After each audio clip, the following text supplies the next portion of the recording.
الله أكبر الله أكبر.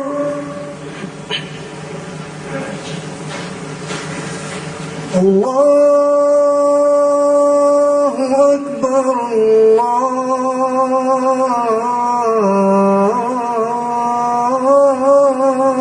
أكبر. أشهد أن لا إله إلا الله.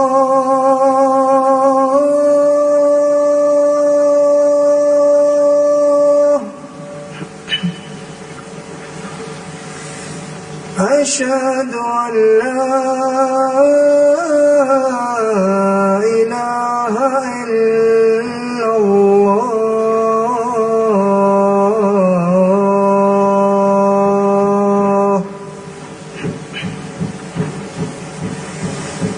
أشهد أن محمدًا رسول الله.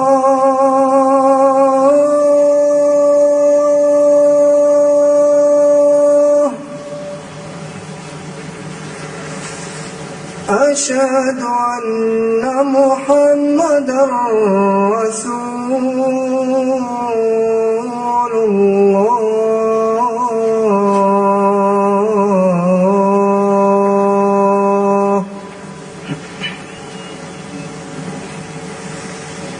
حي على الصلاة.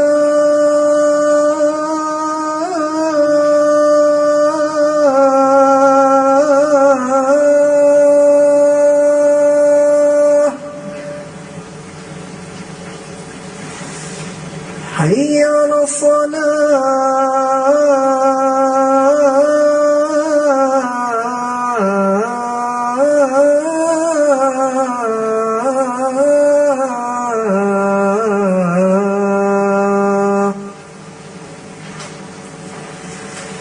حي على الفلاح.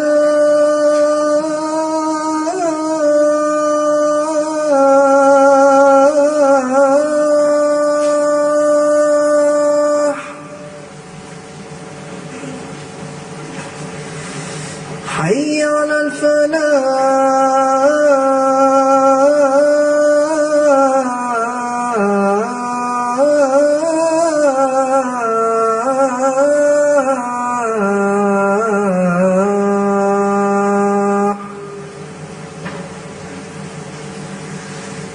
الله أكبر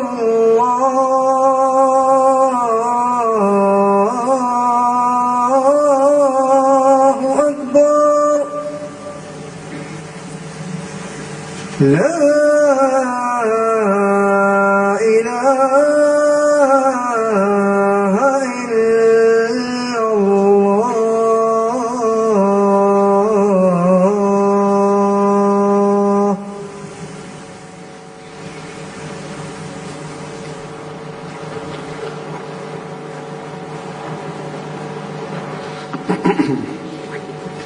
السلام عليكم ورحمة الله.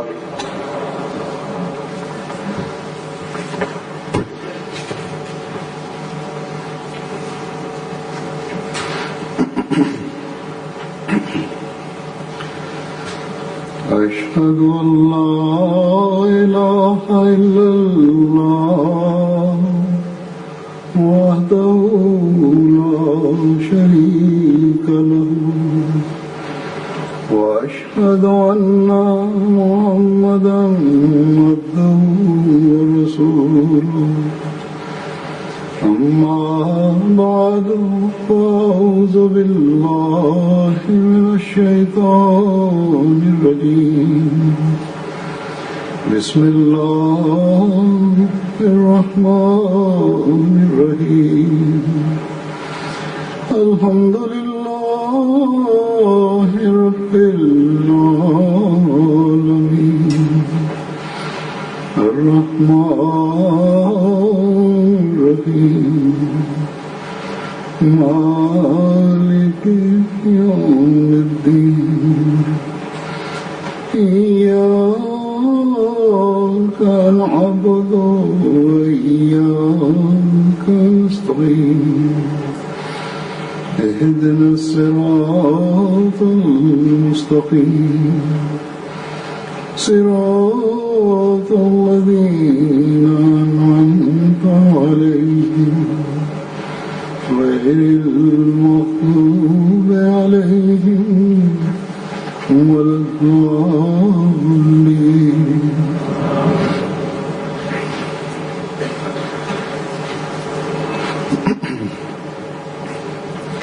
आज अल्लाह ताला के फजल से जमात अॼु अल्लाह ताला जे फज़ल सां जमायत अहमदिया बरतानिया जो सालियानो जलसो शुरू थी रहियो आहे। इनशा अल्लाह बाक़ाइदा रस्मी इफ़्तिताह थींदो शाम जो। अल्लाह ताला सभिनी शामिल थियण वारनि खे उन्हनि तवक़ुआत ते पूरो लहण वारो बणाए जेके हज़रत मसीह मऊद अलैहिस्सलातु वस्सलाम जलसे में शामिल थियण वारनि मां रखियूं आहिनि ऐं सभिनी शामिल थियण वारनि खे उन्हनि दुआउनि जो वारिस बनाए जेके हज़रत मसीह मऊद अलैहिस्सलातु वस्सलाम जलसे में शामिल थियण वारनि जे लाइ कयूं आहिनि। हीअ त हर अहमदी ॼाणे थो ऐं उनखे इल्मु हुअणु घुर्जे ऐं इन ॻाल्हि जो ख़ासि तौर ते हज़रत मसीह मऊद अलैहिस्सलातु वस्सलाम ज़िक्र फ़रमायो आहे त जलसे में शामिल थियणु कंहिं दुनिया जे मेले में शामिल थियणु नाहे। तंहिं करे हर शामिल थियण वारे खे हिननि ॾींहनि में पंहिंजे ध्याननि जो मर्कज़ दीनी इल्मी ऐं रूहानी तरक़ी खे बनाइणु घुर्जे।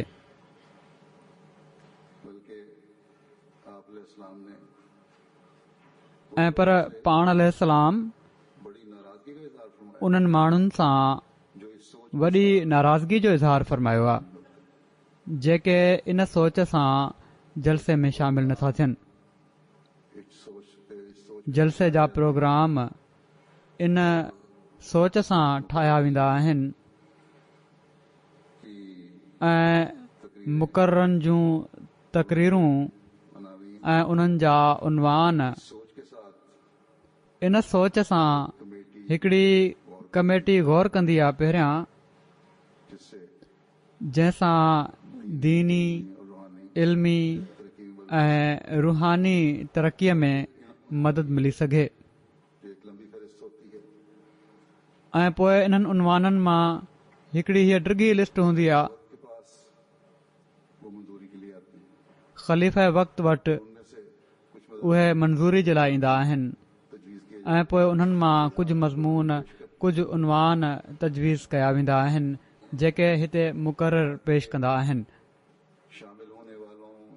त जीअं शामिल थियण वारनि जी दीनी इल्मी ऐं रूहानी तरक़ी जे लाइ बहितर खां बहितर मवाद मुहैया करे सघिजे। सो जलसे ते अचण वारनि खे जलसे जे प्रोग्रामनि खे जलसे जे वक़्तनि में जलसे जी मार्कीअ में ही जलसागाह जेका आहे इन में ख़ामोशी सां वेही ॿुधण खे यकीनी बनाइणु घुर्जे। कॾहिं कॾहिं मर्दनि जे तरफ़ां ऐं उमूमन औरतुनि जे तरफ़ां हीअ शिकायत ईंदी आहे त बजाए ख़ामोशी सां जलसागाह में वेही जलसे जी कारवाई ॿुधनि जलसे जी मार्की जे ॿाहिरां टोला करे वेही के माण्हू कचहरियुनि में टाइम गुज़ारे रहिया हूंदा आहिनि ऐं ॿारनि खे खेॾण जो सामान ॾेई जलसे जी मार्की सां लॻी उन्हनि खे खेॾण जो मौक़ो ॾिनो पियो वेंदो आहे। इन सां त ॿारनि खे बि अहसासु न थींदो त दीनी मजलिस जो तक़दुस कहिड़ो आहे। जेकॾहिं ॿार एॾा नंढा आहिनि जो रांदि रूंद जी उमिरि आहे ऐं उन्हनि खे विंदराइण जे लाइ ज़रूरी आहे कुझु ॾिनो वञे त पोइ ॿारनि जी मार्की में ॿारनि खे वठी वञो उते ॿार खेॾंदा रहनि उते सामान मुहैया आहे। पर जेके मेन मार्कियूं आहिनि औरतुनि जूं बि ऐं मर्दनि जूं बि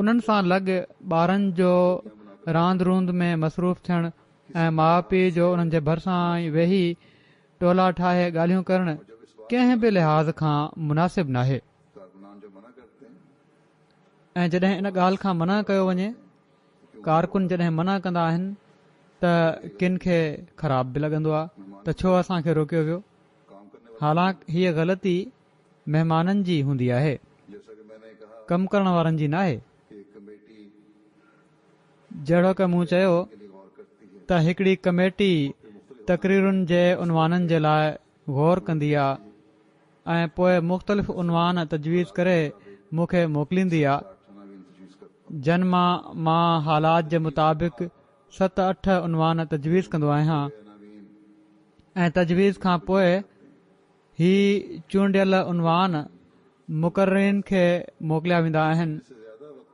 उहे केतिरा केतिरा ॾींहं पर के त महीने खां बि वधीक वक़्तु पंहिंजी तक़रीर जी तयारी में लॻाईंदा आहिनि ऐं मुख़्तसिर वक़्त में वॾी महिनत सां इन्हनि उनवाननि ते जामे मज़मून पेश करण जी कोशिश कंदा आहिनि।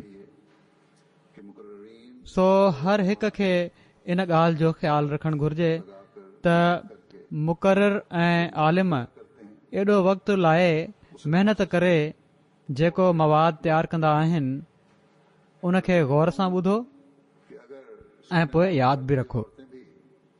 मां सम्झां थो त जेकॾहिं ॿुधण वारा मर्द बि ऐं औरतूं बि इन्हनि तक़रीरुनि जो 50% बि यादि रखनि त पंहिंजे इल्मी दीनी ऐं रूहानी मयार खे केतिरा ई भेरा वधाए सघनि था।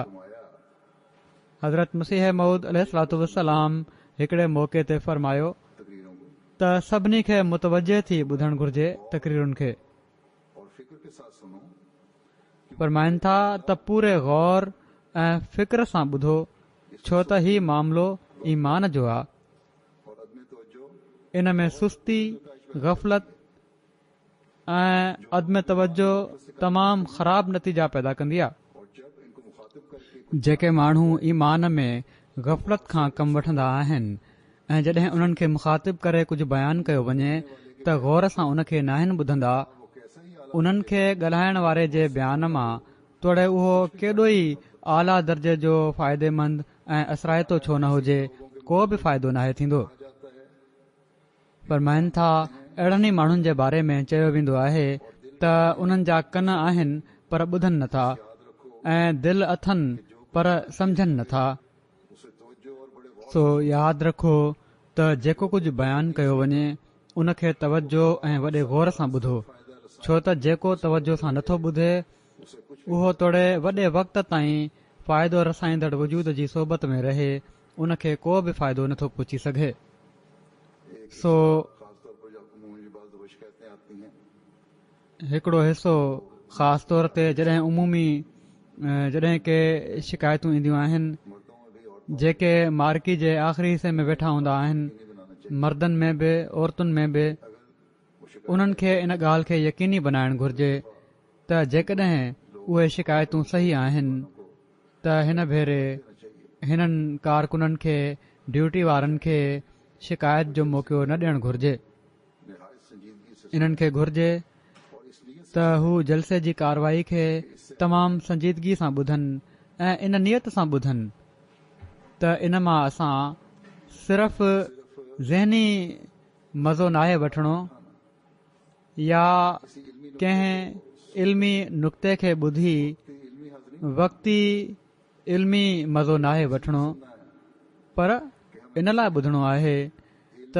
असांखे मुस्तक़िल तौर ते इल्मी ऐं रूहानी फ़ाइदो थिए। जिन्होंने बाद ऐसे लोग भी होते हैं पोइ उन्हनि माण्हुनि खे मुखातिब कंदे जिन में के अहिड़ा माण्हू बि हूंदा आहिनि पंहिंजा पसंदीदा मुक़रर जेके आहिनि उहे चूंडियल हूंदा अथनि ऐं सिर्फ़ उन्हनि जी तक़रीरुनि जे लाइ जलसागाह में ईंदा आहिनि। अपनी जमात हज़रत मसीह मऊद अलैहिस्सलातु वस्सलाम फरमाइनि था त मां पंहिंजी जमायत ऐं ख़ुदि पंहिंजी ज़ात ऐं पंहिंजे नफ़्स जे लाइ इहो ई चाहियां ऐं पसंदि कयां थो त ज़ाहिरी कीलो काल जेका लेक्चरनि में हूंदी आहे उनखे ई पसंदि न कयो वञे ऐं समूरो मक़सदु अची उन ते ई न बीहजी रहे त ॻाल्हाइण वारो केॾो न जादू सां भरियल तकरीर करे पियो थो, लफ़्ज़नि में केॾो न ज़ोर आहे।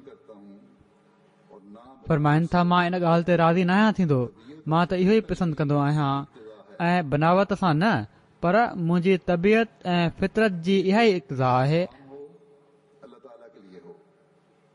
त जेको कमु थिए अल्लाह ताला जे लाइ थिए, जेका ॻाल्हि थिए ख़ुदा जे वास्ते थिए।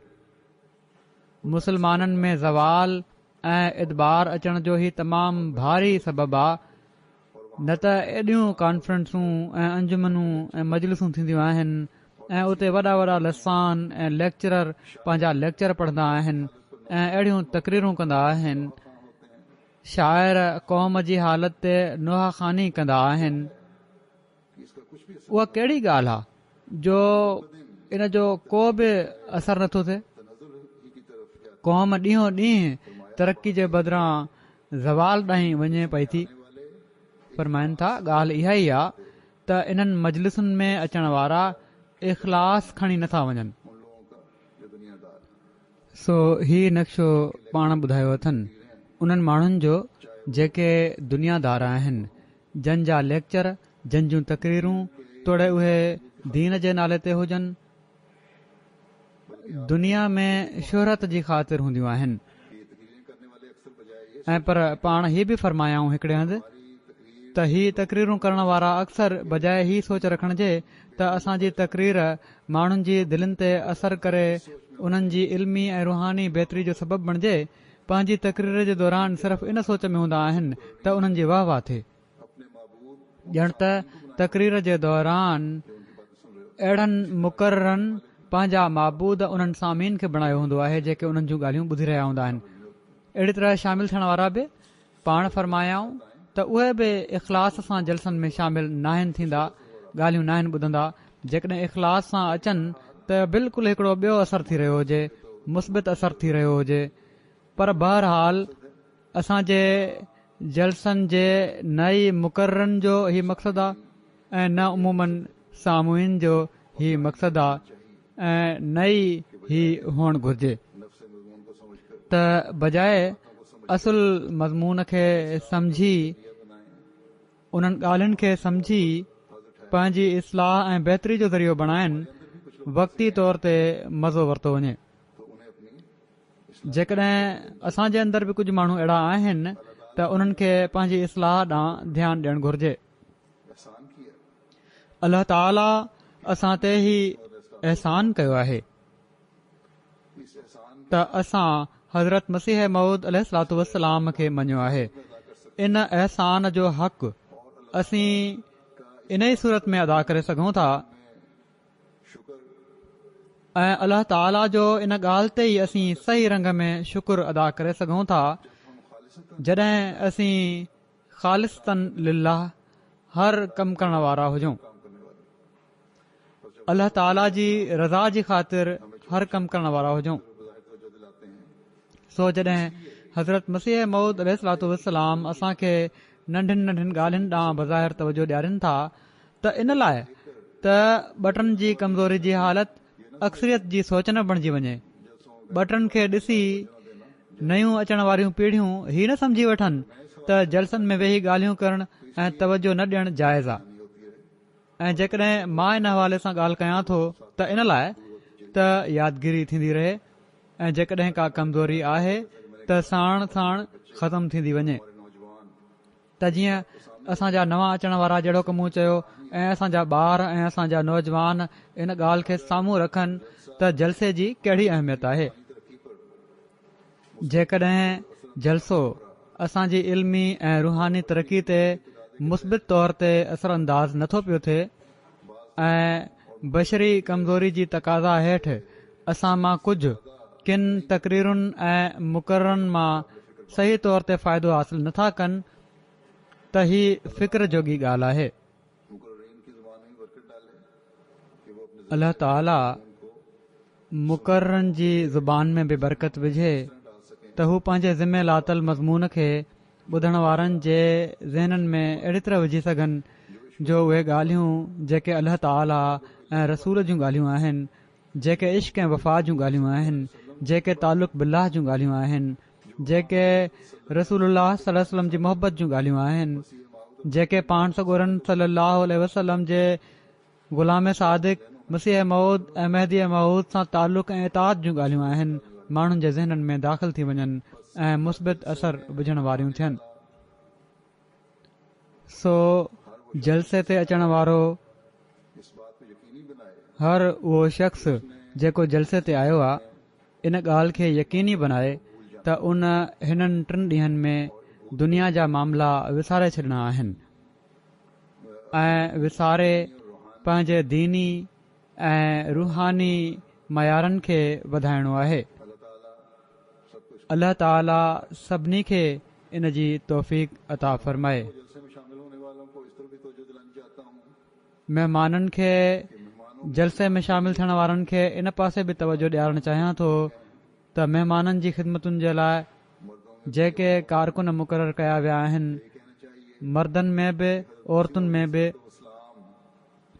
या ही चवणु घुर्जे त हज़रत मसीह मऊद अलैहिस्सलातु वस्सलाम जे महिमाननि जी ख़िदमत जे लाइ हिकिड़े कारकुन तौरु जन जलसे जे ॾींहनि में पंहिंजो पाण खे पेश कयो आहे, उन्हनि में कॉलेजनि, स्कूलनि ऐं यूनिवर्सिटियुनि जा शागिर्द बि आहिनि ऐं अहिड़ो अंग बि आहे, तमामु वॾो अंग अहिड़नि जो बि आहे जेके पंहिंजा कारोबार कनि था या नौकरियूं कनि था, के तमामु मुअज़्ज़ज़ उहिदनि ते बि आहिनि। पर हज़रत मसीह मऊद अलैहिस्सलातु वस्सलाम जे महिमाननि जी ख़िदमत जो जेको जज़्बो आहे, उन हिकिड़े स्कूल जे शागिर्द खे, हिकिड़े मज़दूर खे, हिकिड़े कारोबार करण वारे ऐं हिकिड़े मुअज़्ज़िज़ ऐं दुनिया जे लिहाज़ खां सुठी पोज़ीशन ते कमु करण वारे खे हिक ई सतह ते आणे बीहारे छॾियो आहे। तंहिं करे उहे महिमान जेके कॾहिं कॾहिं कारकुननि सां ग़लति रवैयो ॾेखारे वेंदा आहिनि, उन्हनि खे पंहिंजे जज़्बात ते कंट्रोल रखणु घुर्जे ऐं कारकुननि जी इज़त नफ़्स जो ख़्यालु रखणु घुर्जे। बेशक कारकुननि खे इहा ई तलक़ीन कई वेंदी आहे त उन्हनि हर सूरत में सब्र ऐं हौसले खां कमु वठणो आहे, पर बशरी तक़ाज़ा हेठि किन हालात में के कारकुन सख़्त जवाब बि ॾेई छॾींदा आहिनि। सो महिमाननि जो बि कमु आहे त कारकुननि जी इज़त ऐं एतिराम कनि ऐं को अहिड़ो रवैयो न ॾेखारनि जंहिंसां बदमज़गी पैदा थियण जो इम्कान हुजे। ऐं पोइ जेके ॿार ऐं नौजवान हिकिड़े जज़्बे हेठि कमु करणु ईंदा आहिनि ऐं कॾहिं कॾहिं महिमाननि जे ग़लति रवैये जे करे पोइ उन्हनि में बदिली बि पैदा थी वेंदी आहे। गैरत जमायत महिमान जेकॾहिं कंहिं तकलीफ़ जे करे को इज़हार कनि जेको मुमन हू न आहिनि कंदा, त उन्हनि जो त बहरहाल क़ाबिल क़बूल आहे ऐं असांखे पूरी कोशिश बि करणु घुर्जे त उन्हनि खे जेकॾहिं का तकलीफ़ आहे त उन्हनि खे सहूलियत ऐं सुख पहुचायो वञे। पर अहमदी जेके जलसे में शामिल थियण अचनि था, बेशक उहे महिमान आहिनि हिकिड़े लिहाज़ खां, पर उन्हनि जो मक़सदु महिमान बणिजी रहण न हुअणु घुर्जे। उहे त इन लाइ था अचनि त जलसे जी बरकतुनि मां हिसो वठनि ऐं जहिड़ो की मां पहिरियां ॿुधायो त इन सोच सां अचण बि घुर्जे। तंहिं करे उन्हनि जी रहाइश या खाधे वग़ैरह महल ऐं अक्सरियत ते हिते रहाइश बि नथी रखे, उन्हनि जे अचण वञण में, पार्किंग में जेकॾहिं किन सबबनि जे करे ॾुखियाई बि थिए त खुलियल दिलि सां ऐं हौसले सां हीअ तकलीफ़ बर्दाश्त करणु घुर्जे। जिथे समूरियूं सहूलतूं वक़्ती तौरु ॾिनियूं पियूं वेंदियूं हुजनि, गुज़िरियल जुमे बि मूं ॻाल्हि कई हुई त कुझु ॾींहंनि जे लाइ हिकिड़ो पूरो शहर वसायो वेंदो आहे ऐं पोइ कुझु ॾींहंनि में ख़तमु बि करणो आहे ऐं कारकुन ई सॼा कमु करे रहिया हूंदा आहिनि। त बहरहाल जिथे वक़्ती सहूलतूं ॾिनियूं पयूं वेंदियूं हुजनि उते कुझु न कुझु तकलीफ़ूं त थींदियूं आहिनि। जेतिरो वणे बहितर इंतज़ाम करण जी कोशिशि कयूं, पोइ बि कुझु इंतज़ाम नथा थी सघनि जेके मुस्तक़िल जॻहुनि ते थी सघनि था। मूंखे ॿुधायो वियो त गुज़िरियल साल शामिल थियण वारी हिकिड़ी औरत चयो त मार्किन में एयर कंडीशनिंग जो इंतज़ाम हुअणु घुर्जे। मौसम गरम हूंदो आहे। इल्मु आहे असांखे, इंतिज़ामिया खे बि इल्मु आहे, इंतज़ाम थियणु घुर्जे, पर एयर कंडीशनिंग जो इंतज़ाम करणु तमामु ॾुखियो आहे। जेकॾहिं अहिड़ी सूरत हुजे त दर खोले छॾणु घुर्जनि, हवा ईंदी रहे। माण्हू सम्झंदा आहिनि त हीअ हिकिड़ी मामूली शइ आहे, या जेकॾहिं पखनि जो बि इंतज़ाम आहे त हीअ मामूली शइ आहे। के टेक्निकल रोकूं ऐं मसइला बि साम्हूं अची वेंदा आहिनि जंहिंजे करे इंतज़ाम नथा थी सघनि। पखनि जो इंतज़ाम बि कॾहिं कॾहिं ॾुखियो थी वेंदो आहे ऐं पोइ ख़र्चनि खे बि मद्देनज़र रखणो पवंदो आहे। रबवा में जॾहिं जलसा थींदा हुआ या काद्यान में थींदा आहिनि हाणे बि, त सियारे में खुलियल मैदान में ऐं कॾहिं कॾहिं मींहं में बि माण्हू जलसो ॿुधंदा आहिनि वेही, ऐं सीउ बि बर्दाश्त कंदा आहिनि। सो जेकॾहिं शामिल थियण वारनि खे अहिड़ियूं सन्हियूं थुलियूं तकलीफ़ूं बर्दाश्त करणियूं पवनि, गर्मी बर्दाश्त करणी पए, त बर्दाश्त करणु घुर्जे। हज़रत मसीह मऊद अलैहिस्सलाम हिकिड़े मौक़े ते अहिड़नि ई माण्हुनि जे बारे में फ़रमायो हो जेके मुख़्तलिफ़ शयुनि जो मुतालबो कनि था। फ़रमाइनि था त ॾिसो, जेकॾहिं को महिमान हिते सिर्फ़ इन लाइ थो अचे त उते आराम मिलंदो, थधा शरबत मिलंदा या तकल्लुफ़ वारा खाधा मिलंदा, त हू ॼण त उन्हनि शयुनि जे लाइ अचे थो। हालांकि ख़ुदि मेज़बान जो फ़र्ज़ु हूंदो आहे त हू जेतिरो थी सघे उन्हनि जी महिमान नवाज़ी में का कमी न करे ऐं उनखे आराम पहुचाए, ऐं हू पहुचाईंदो आहे। पर महिमान जो पाण ईअं सोचणु उन जे लाइ नुक़सान जो सबबु आहे। सो महिमान हिननि ॾींहनि में जहिड़ी बि सहूलियत हुजे उन ते अल्लाह जो शुक्र अदा कनि ऐं उन्हनि कारकुननि जा थोरा मञनि जेके पंहिंजो ॾींहुं राति हिकु करे हर शोबे में महिमान नवाज़ीअ जो हक़ अदा करण जी कोशिशि कनि था। ही जलसे जा 3 ॾींहं इन कोशिश में महिमाननि खे रहणु घुर्जे त असां ख़ुदा ताला खे राज़ी करण जा कहिड़ी तरह सामान करणा आहिनि। अल्लाह ताला जो फज़ल घुरंदे हिकिड़ो ॾींहुं गुज़ारियूं, उन जो ख़ैर घुरंदे गुज़ारियूं ऐं हर शर खां अल्लाह ताला जी पनाह घुरंदे ही ॾींहुं गुज़ारियूं। पाण सॻोरन सल्लल्लाहु अलैहि वसल्लम फरमायो आहे त जेको शख़्स कंहिं हंधि रहाइश अख़्तियार कंदे या वक़्ती तौर क़याम करण महल हीअ दुआ घुरे त मां अल्लाह ताला जे मुकमिल कलिमात जी पनाह में अचां थो ऐं हर शर खां अल्लाह ताला जी पनाह चाहियां थो, त फरमाइनि था त अहिड़े शख़्स खे उन रहाइश खे छॾणु या उतां हले वञण ताईं, जेकॾहिं वक़्ती रहाइश बि आहे, हले वञण ताईं का शइ नुक़सान न पहुचाईंदी। सो हिननि ॾींहनि में ख़ासि तौर ते हीअ दुआ घुरो त दुनिया जा जेके हालात आहिनि ऐं का ख़बर नाहे त केॾी महिल को शरीर कहिड़ी शरारत करण वारो आहे, कहिड़े क़िस्म जो नुक़सान पहुचाइण जी के ज़ालिम रिथाबंदी कनि पिया था, उन्हनि खां अल्लाह ताला असांखे पनाह ॾे।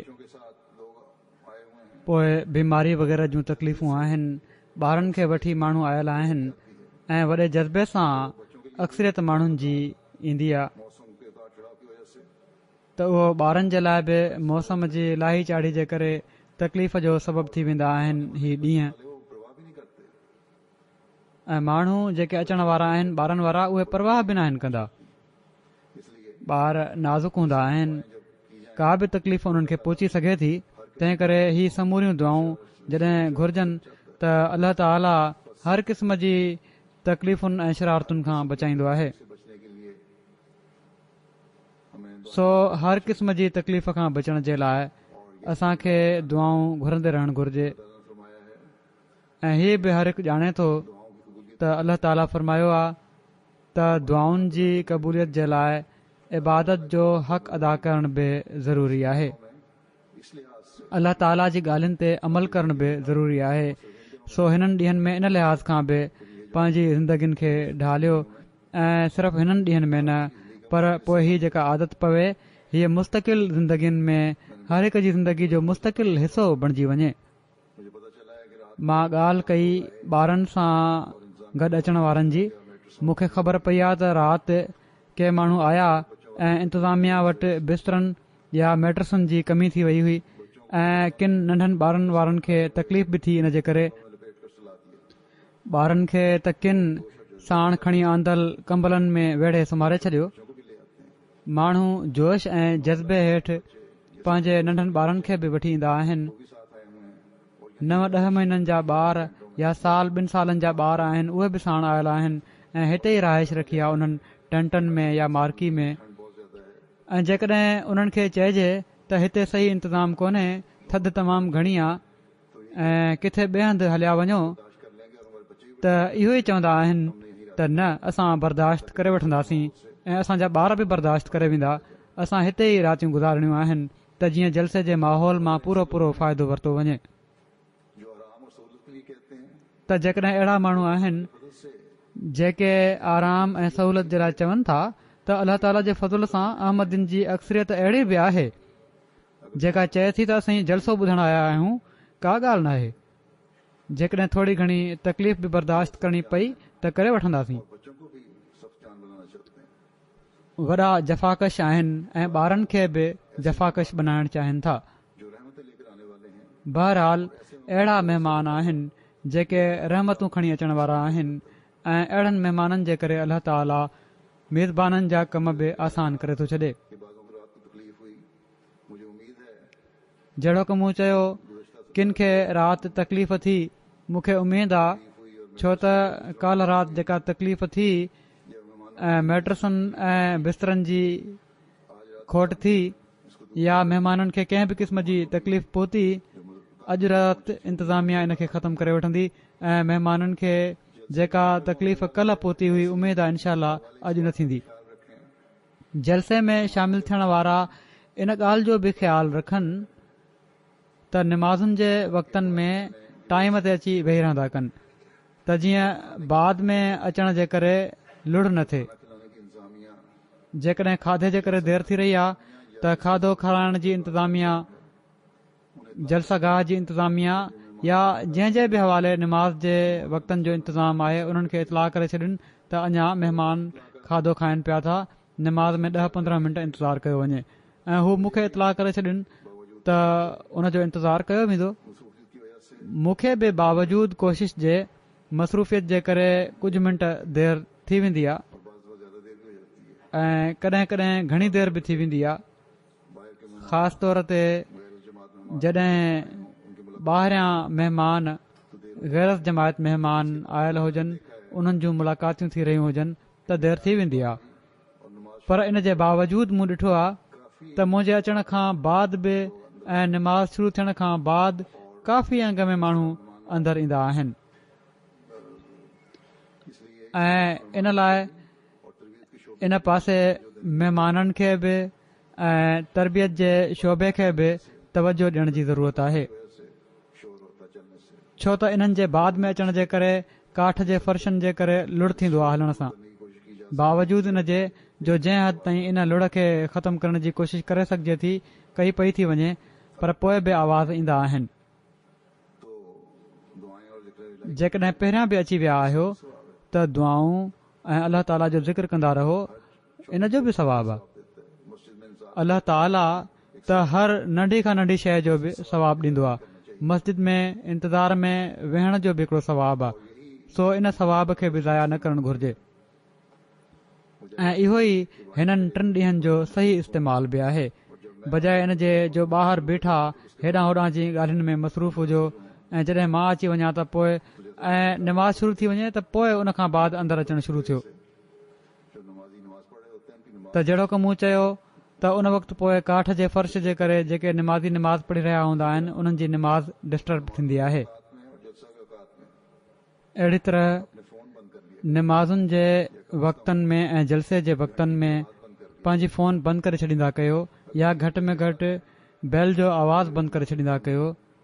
जेकॾहिं को हीउ थो सोचे त मुंहिंजूं एमरजेंसी कॉल्स आहिनि या एमरजेंसी कॉल्स अची सघनि थियूं त बैल जो आवाज़ त घटि में घटि बंदि करे छॾींदा कयो। हिन साल छो त इंतिज़ामिया हिते मोबाइल फ़ोन जे इंतिज़ाम खे बहितर कयो आहे ऐं इन शोबे जी दावा आहे त हिते बि ओड़ी तरह फ़ोन जा सिग्नल ईंदा जहिड़ी तरह शहर में अचनि था।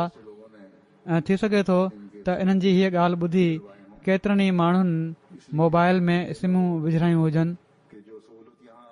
इन लाइ ईअं न थिए त जेका सहूलियत हिते ख़ासि मौक़े जे लाइ मुहैया कई वई आहे उहा हर फ़ोन जी बैल वॼण जे करे जलसे जे दौरान बि ऐं निमाज़ुनि जे दौरान बि माण्हुनि खे डिस्टर्ब करे रही हुजे। हिकिड़ो ॿियो मसइलो पैदा थी वञे। अहिड़ी तरह शामिल थियण वारनि खे जेके पंहिंजनि कारियुनि ते अचनि पिया था इन ॻाल्हि जो बि ख़्यालु रखणु घुर्जे त ट्रांसपोर्ट जे शोबे सां मुकमिल ताउन कनि त जीअं इंतिज़ामिया खे कंहिं क़िस्म जी ॾुखियाई न थिए।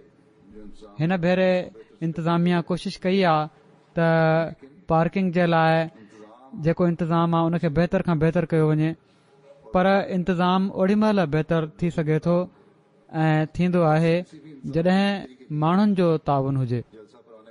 सो कंहिं बि इंतिज़ाम जी बहितरी जे लाइ जलसे ते अचण वारनि जो ताउन ज़रूरी आहे। स्कैनिंग जे शोबे में मुकमिल ताउन कयो।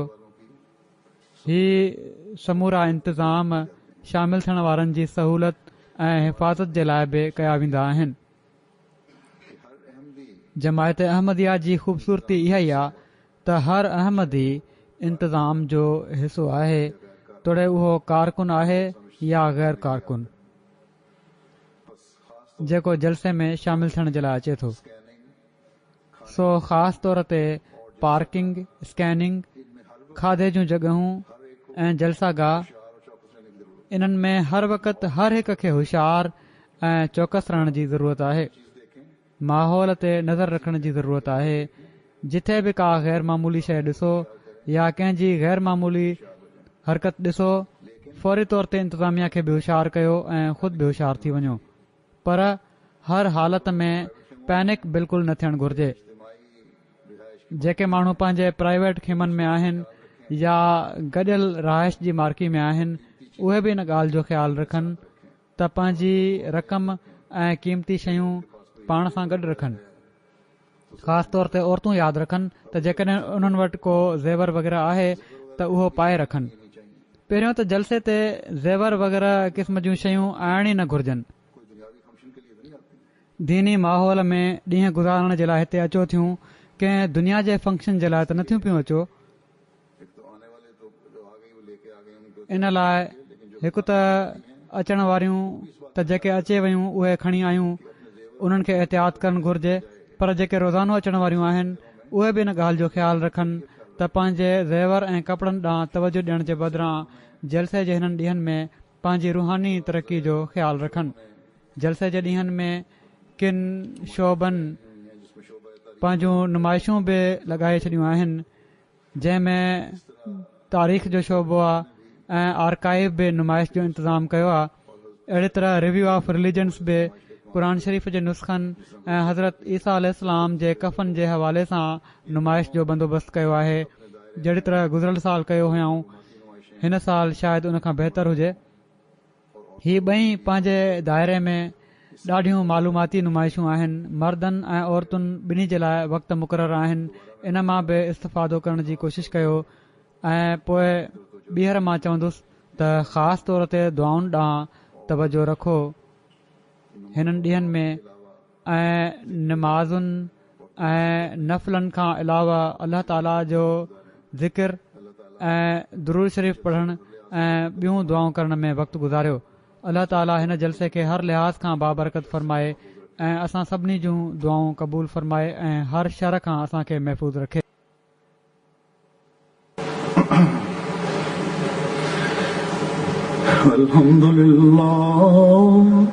الحمد لله نحمده ونستعينه ونستغفره ونؤمن به ونتوكل عليه ونعوذ بالله من شرور أنفسنا ومن سيئات أعمالنا